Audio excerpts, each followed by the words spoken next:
Uranium नहीं हटाया, ये हटा लिया, नहीं हटाया, कहीं और ले गए हैं और फिर ये नहीं हटाया। क्यों ऐसा? इस पे ट्रंप की भी ट्वीट आ गई है।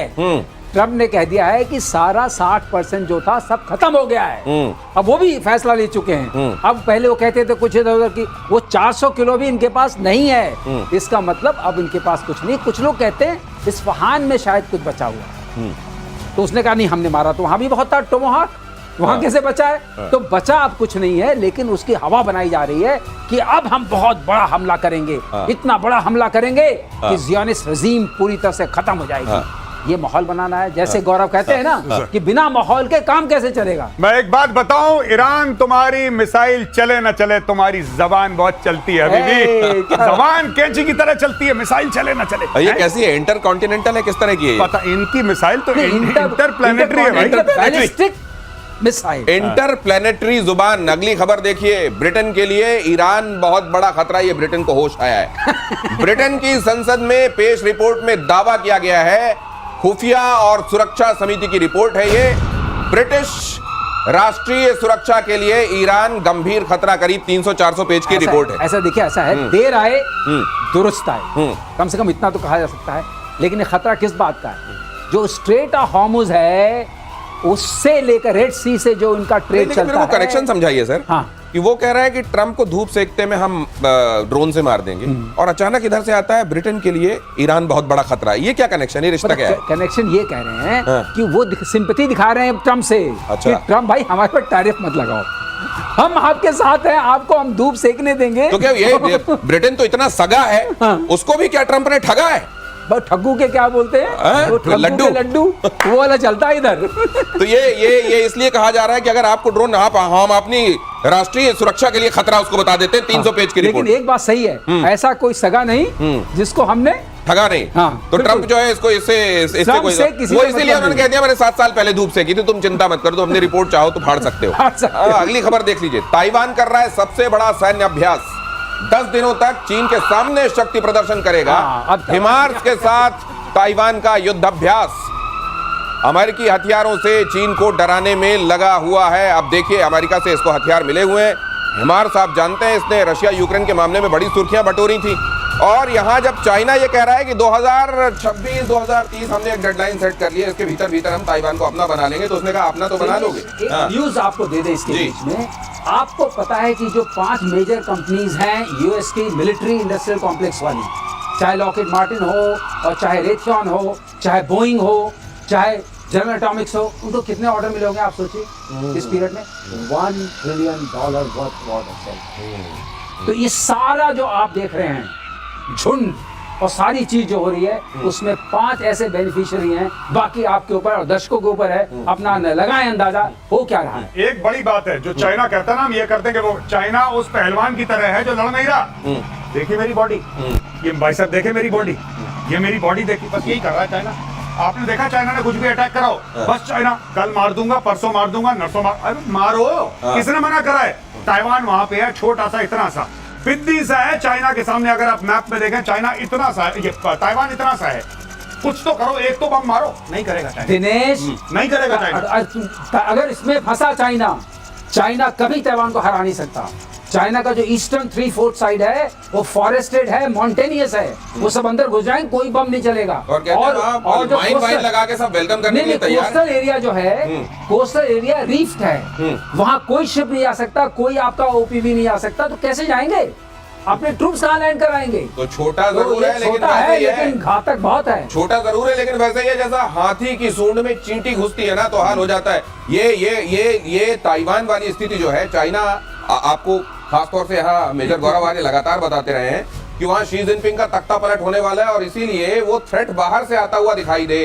ताइवान या बाकी जगहों की बात करो और ऐसा कर दो कि देश के लोग एकजुट हो और शी जिनपिंग को फिर से स्वीकारने के लिए तैयार हो। इस सब के बीच में चल क्या रहा है? क्या आप सब कुछ ठीक है शी जिनपिंग के साथ? बिल्कुल सब ठीक नहीं है, अभी भी शी जिनपिंग गायब है। जितने पब्लिक प्लेटफॉर्म में उसको अपीयर होना था, जितने इंटरव्यू उसके बनते थे देने एज हेड ऑफ स्टेट, वो नहीं दे रहा है। उसकी प्रोफाइल बड़ी लो हो गई है, लेकिन अब शी जिनपिंग ये जो गलवान वाला मामला हुआ था, मैं आपको बताता चलूं, गलवान वाला भी मामला यही था। चुपचाप बैठा हुआ था, अचानक उसको लगा कि गद्दी खतरे में है।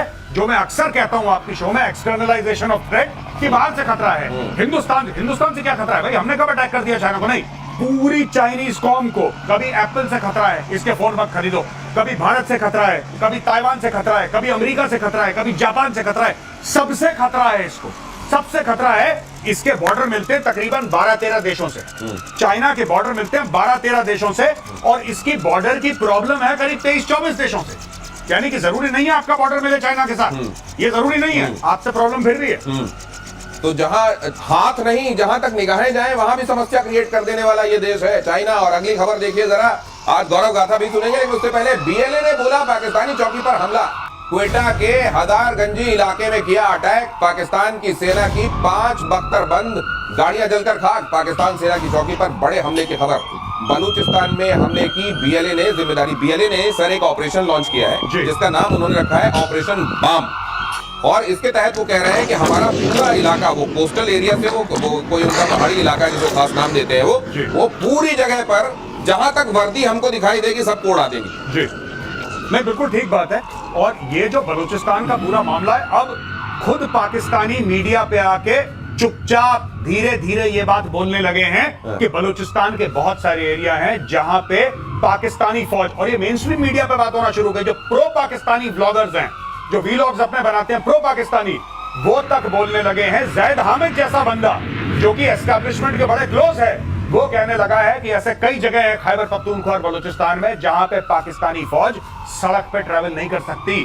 उनको सड़क पे, क्योंकि वहां पे नाके लगा रखे हैं बलोचों ने, पठानों ने नाके लगा रखे हैं। वो दूर से आती है पाकिस्तानी गाड़ी फौज की और वहीं से यू टर्न लेके वापस चली जाती है, उनको पता मार देगी। ये हो रहा है वहां पे। अरे गौरव, इस पर बताओ, बख्तरबंद उड़ा दी तो बंदा अकेले जाता हुआ क्या है? जी बिल्कुल सर, बिल्कुल। बख्तरबंद गाड़ी उड़ाने के लिए, इसका मतलब जो मोटर्स उनके पास हैं, जो उनके पास आर्टिलरीज है, वो कितनी घातक होंगी। बिल्कुल ठीक बात। वो पहुंच गया उनके पास। अगर वो पहुंच गया है तो पाकिस्तानी आर्मी भी एक सुस्त आर्मी है। तो ये इतनी आग लगी हुई है।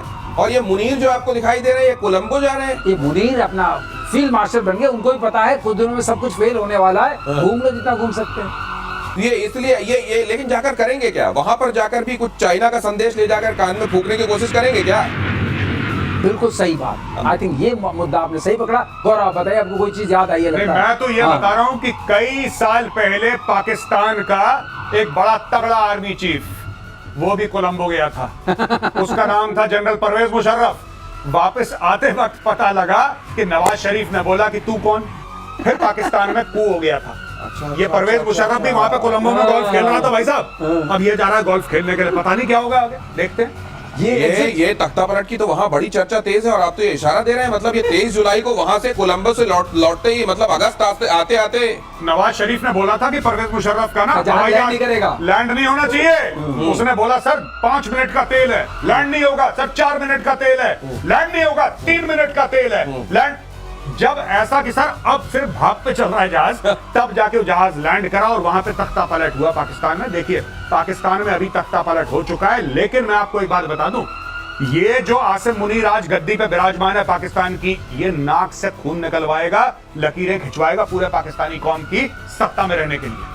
तो ये तख्ता पलट, जिसको मेजर गौरव आर्य पटला पलट भी कहते हैं, वो अब बहुत जल्द आपको देखने को मिल रहा है। देखिएगा आप, ये प्रतिशोध में आप सुन रहे हैं, होते हुए देखेंगे वहां। और ईरान के तेल मंत्री मोहसिन पकनेजाद की चेतावनी, एक और नाम आया सर, मोहसिन पकनेजाद की चेतावनी, अगर फिर युद्ध हुआ तो तेल और महंगा होगा।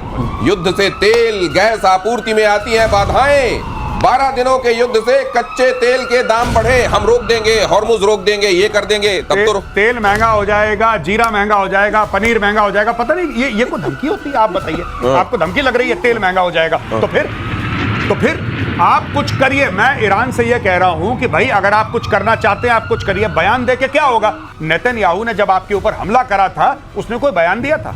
चुपचाप आया, बम से आपकी कमर तोड़ दी, वापस चला गया। आप भी ऐसा करो अगर आप कर सकते हो तो। यहाँ पे सब बैठ के एक एक बयान, आज तूने बयान दिया, नहीं आज मैंने नहीं दिया, कल, आज तू दे दे, कल मैं दूंगा, ये चल रहा है मामला। और कोयले की दलाली में हाथ कैसे काले होते हैं वो देखिए। अगर आप सोच रहे हैं कि चाइना किसी का सगा होगा, अगर आप समझ रहे हैं कि टर्की भी अभी खलीफा बनने की लालच में पाकिस्तान के साथ खड़ा हुआ है, आगे साथ देता रहेगा क्या? आगे ये खबर देखिए, पाकिस्तानियों को लूट रहे हैं चीनी नागरिक।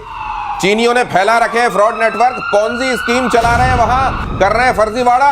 पाकिस्तान में 71 विदेशी नागरिकों की गिरफ्तारी हुई है, 48 चीनी नागरिकों पर फर्जीवाड़े का आरोप है।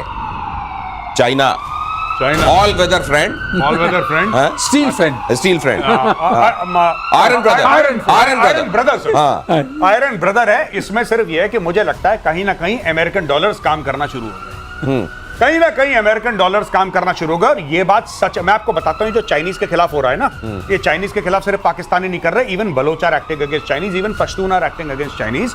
तो वहां पे चाइनीज के खिलाफ एक माहौल बना है, चाहे आप पाकिस्तान के प्रो हो चाहे एंटी हो, पहली बात। और दूसरी सबसे बड़ी बात है कि अमेरिका अनकंफर्टेबल है, अमेरिका अनकंफर्टेबल है। अब ये इसने खाना खा लिया ट्रंप के साथ जाके, अब आप देखिएगा ऐसी और चीजें होंगी आगे चल के, मैं प्रिडिक्ट कर रहा हूं और चीजें होंगी जिससे चाइना अनकंफर्टेबल होगा। लेकिन आप बता रहे हैं कि परमानेंट अब्बू को क्यों नाराज करेगा वो टेम्परेरी अब्बू के चक्कर में? परमानेंट तो देखिए मैं हूं, मैं आपको साफ सीधी बात बता देता हूं, लेकिन मैं आपको बताता हूं कि उसको एट अ टाइम 2-3 अब्बू एडिशनल चाहिए होते हैं मेरे अलावा।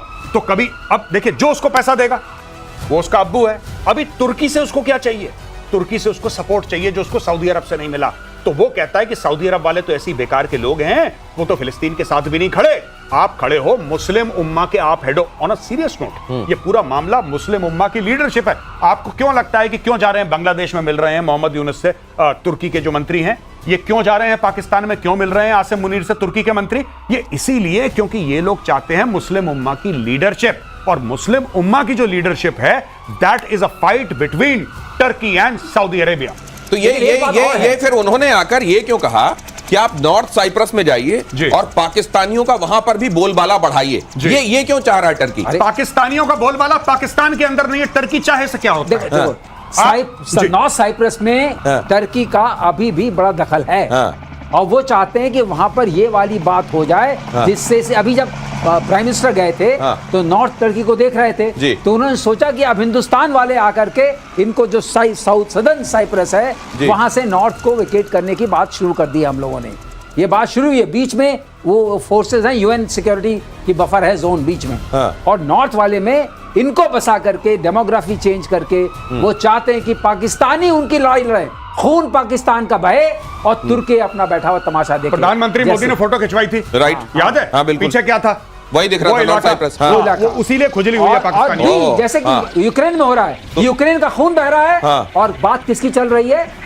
बाकी नाटो की। ओके, तो अगर ऐसा है तो ये जो षड्यंत्रकारी, ये जो तमाम जगहों पर साजिशें बुनने वाले लोग हैं, ये आज से नहीं है, लेकिन उसके बावजूद हिंदुस्तान की गौरव गाथा है। आज सुनिए जरा, क्या याद आ रहा है आपको? देखिए, आपने बलोचों की बात करी तो मैं बलोच कौम के बारे में एक बात बताता हूं कि जब पाकिस्तान का जुल्म बढ़ गया बहुत ज्यादा, तो बलोचिस्तान से बलोच कौम का एक नारा निकला, 10,000 साल से बलोच, 10,000 साल से बलोच, 1400 साल से मुसलमान और 70 साल से पाकिस्तानी। यानी कि बलोच कौम, मेहरगढ़ सिविलाइजेशन, 10,000 साल पुराना सिविलाइजेशन, उन्होंने बता दिया कि हमारी प्राइमरी जो आइडेंटिटी है, पहचान है, वो बलोच है, और सारी लड़ाई आइडेंटिटी की हो रही है बलोचिस्तान में। और वहां तो कहते हैं माता हिंगलाज को ये जाके प्रणाम करते हैं सब। माता हिंगलाज को सिर्फ बलोचों ने अपना खून देके माता हिंगलाज का जो मंदिर है उसको बचाया है, बलोच मुसलमानों ने।